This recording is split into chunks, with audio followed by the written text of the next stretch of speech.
Assalamualaikum warahmatullahi wabarakatuh. Jumpa kembali di channel SMA Al-Hikmah Surabaya, channel yang penuh dengan inspirasi dan makna.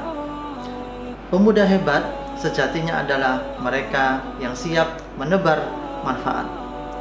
Pada kali ini kami akan menyajikan bagaimana peran para pemuda kami SMA Al-Hikmah Surabaya yang menebar manfaat di masyarakat sekitarnya, yaitu sebagai khatib Jumat dan sebagai imam salat Jumat di masjid-masjid sekitar sekolah.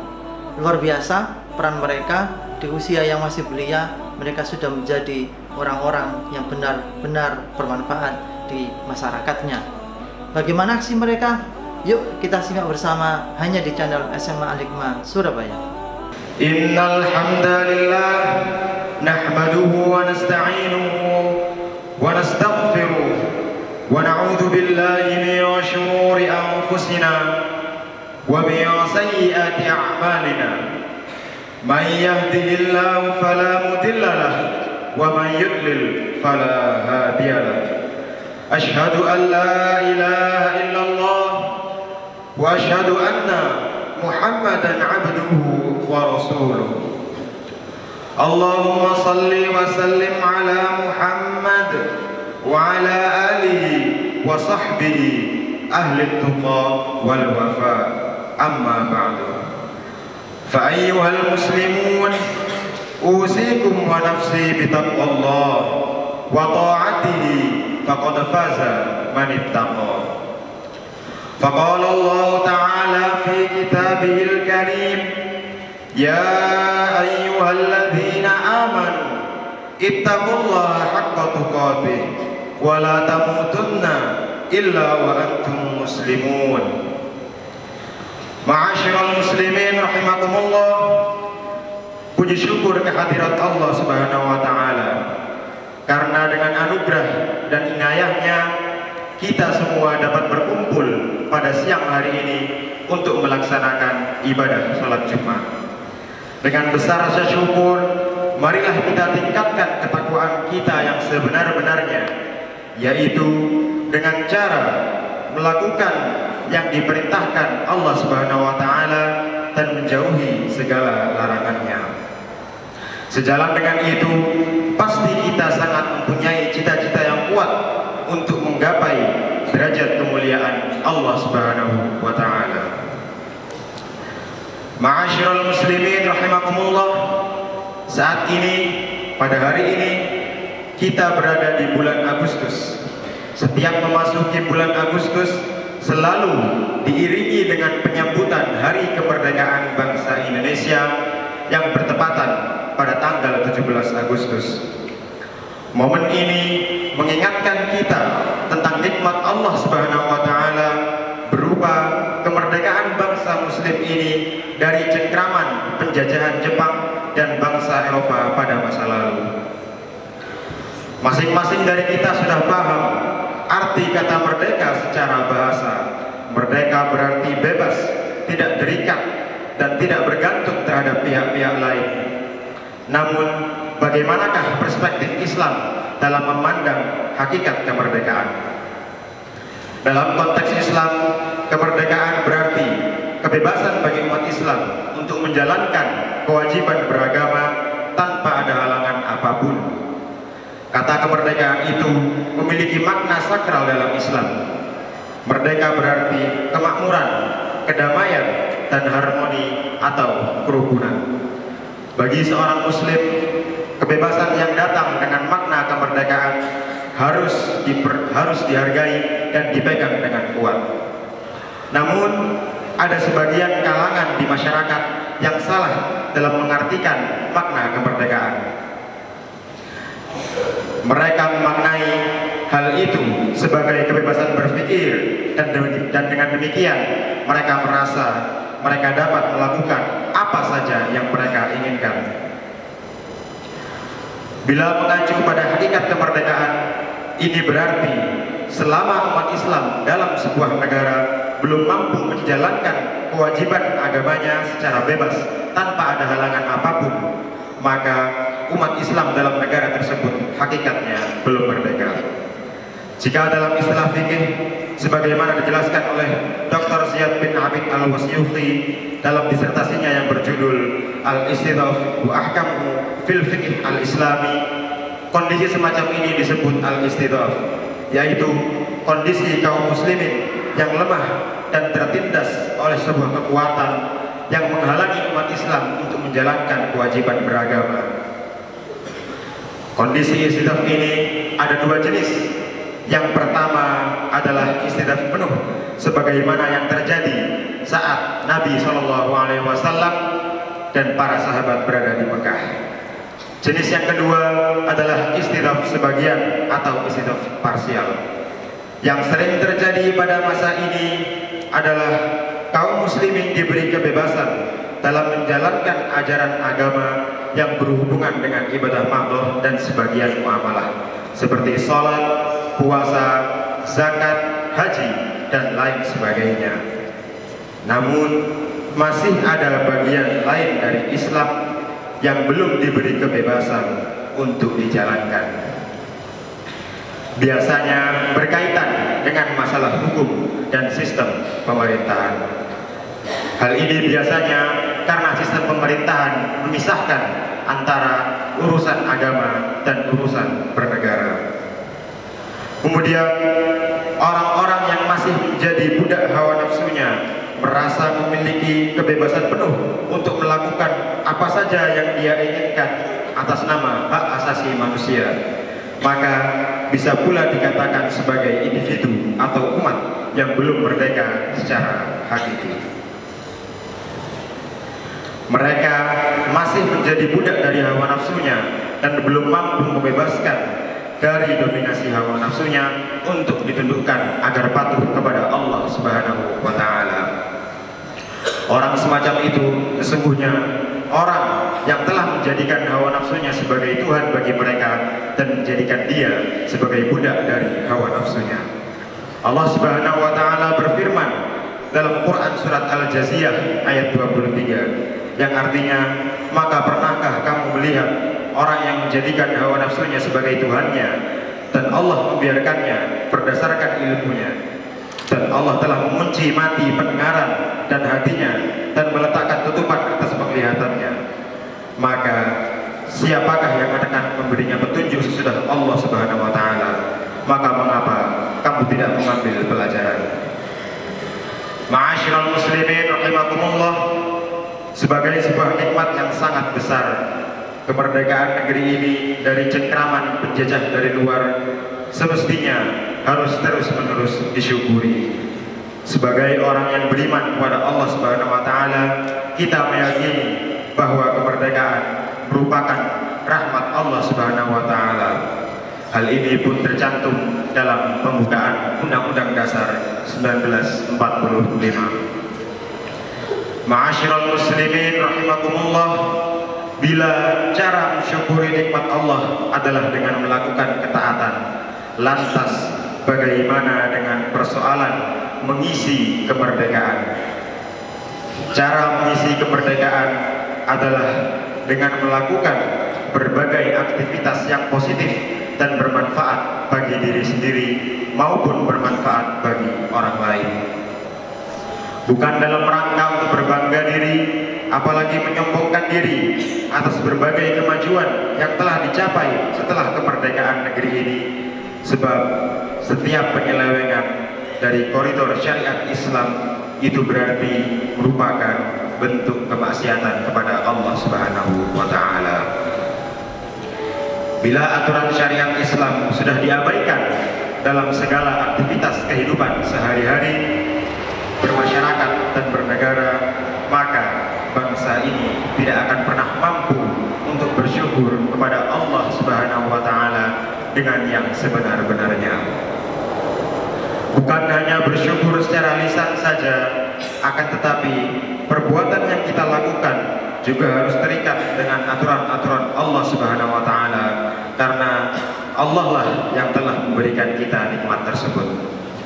Semoga kita termasuk dalam orang-orang yang selalu bersyukur kepada Allah Subhanahu wa Ta'ala. Demikianlah khutbah kali ini. Semoga khutbah pada siang hari ini dapat membawa manfaat bagi kita semua, dan semoga Allah akan menyisihkan kita menjadi hamba-hambanya yang mendapatkan ilmu manfaat di dunia dan di akhirat kelak. Amin amin ya rabbal alamin. Aqulu qawli hadha wastaghfirullah li wa lakum fastaghfiruh innahu huwal ghafurur rahim.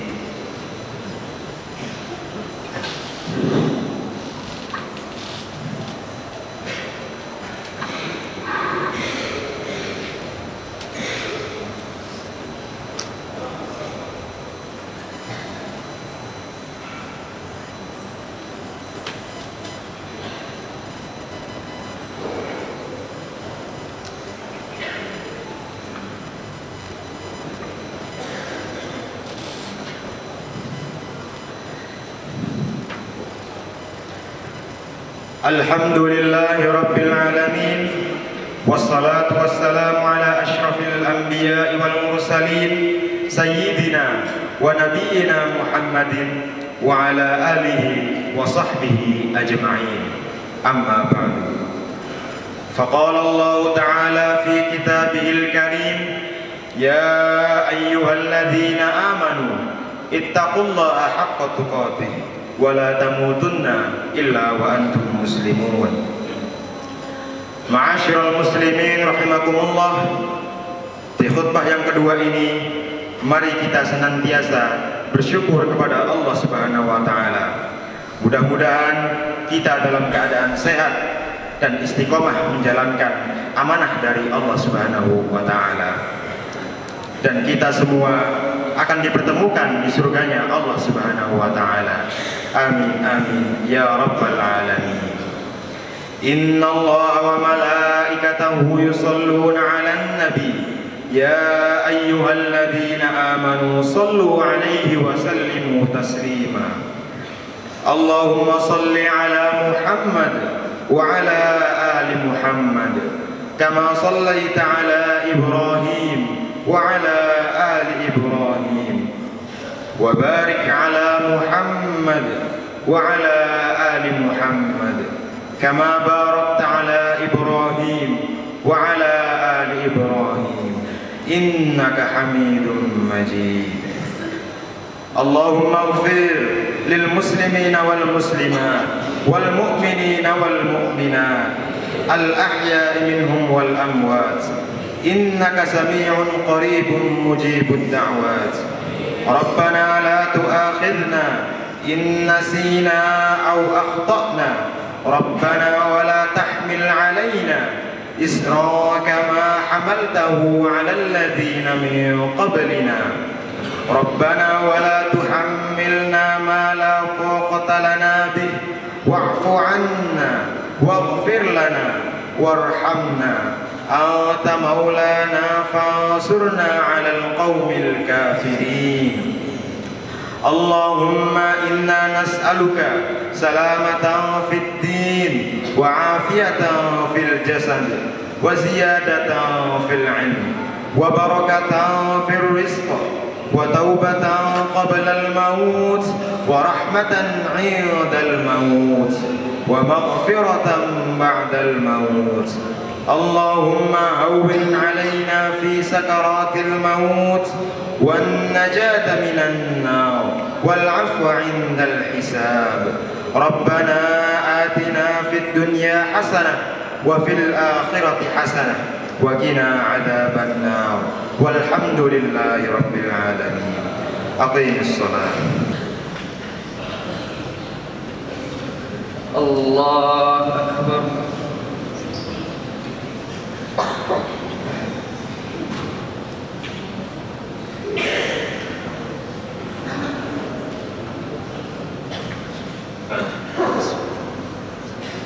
الحمد لله رب العالمين الرحمن الرحيم مالك يوم الدين إياك نعبد وإياك نستعين اهدنا الصراط المستقيم صراط الذين أنعمت عليهم غير المغضوب عليهم ولا الضالين.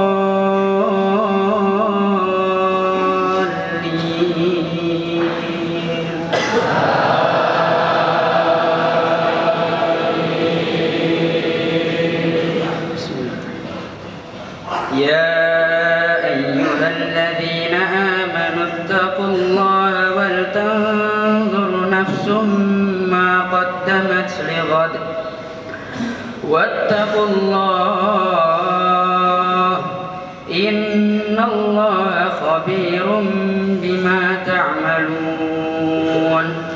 ولا تكونوا كالذين نسوا الله فأنساهم أنفسهم أولئك هم الفاسقون. لا يستوي أصحاب النار وأصحاب الجنة أصحاب الجنة هم الفائزون. لو أنزلنا هذا القرآن على جبل لرأيته خاشعا متصدعا من خشية الله. وتلك الأمثال نضربها للناس لعلهم يتفكرون. هو الله الذي لا إله إلا هو عالم الغيب والشهادة هو الرحمن الرحيم. هو الله الذي لا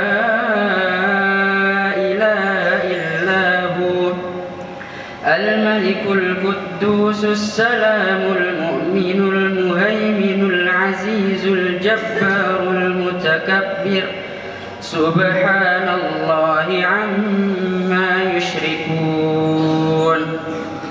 هو الله الخالق البارئ المصور له الأسماء الحسنى يسبح له ما في السماوات والأرض والله وهو العزيز الحكيم.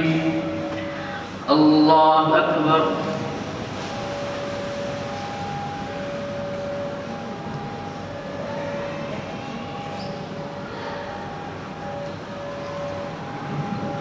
سمع الله لمن حمده.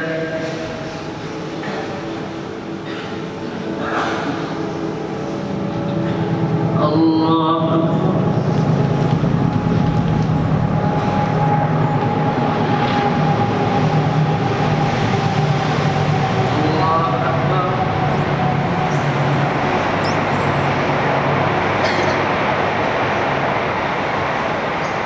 الله أكبر.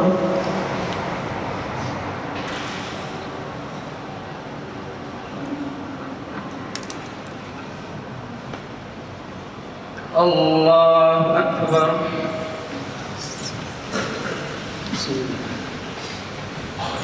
الحمد لله رب العالمين الرحمن الرحيم مالك يوم الدين إياك نعبد وإياك نستعين اهدنا الصراط المستقيم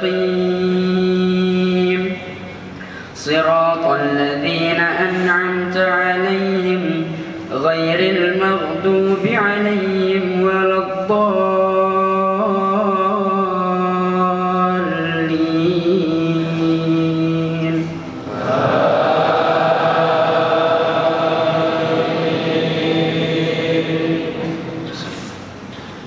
القارعة ما القارعة وما أدراك ما القارعة يوم يكون الناس كالفراش المبثوث وتكون الجبال كالعهن المنفوش فأما من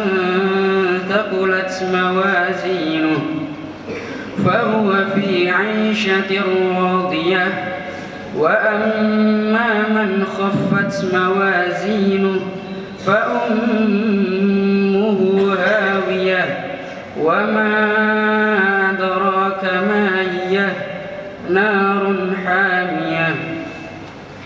الله أكبر.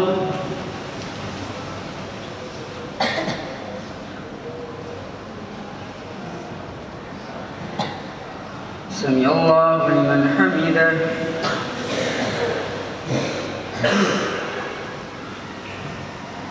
الله أكبر.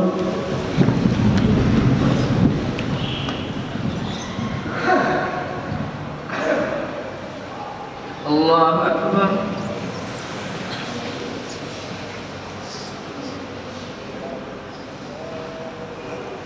الله أكبر.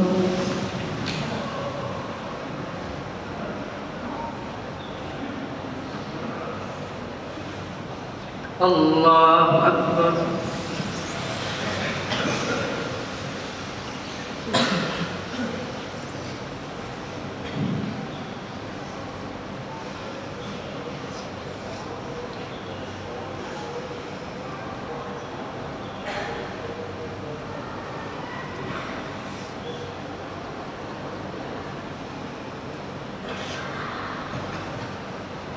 Assalamualaikum warahmatullahi wabarakatuh.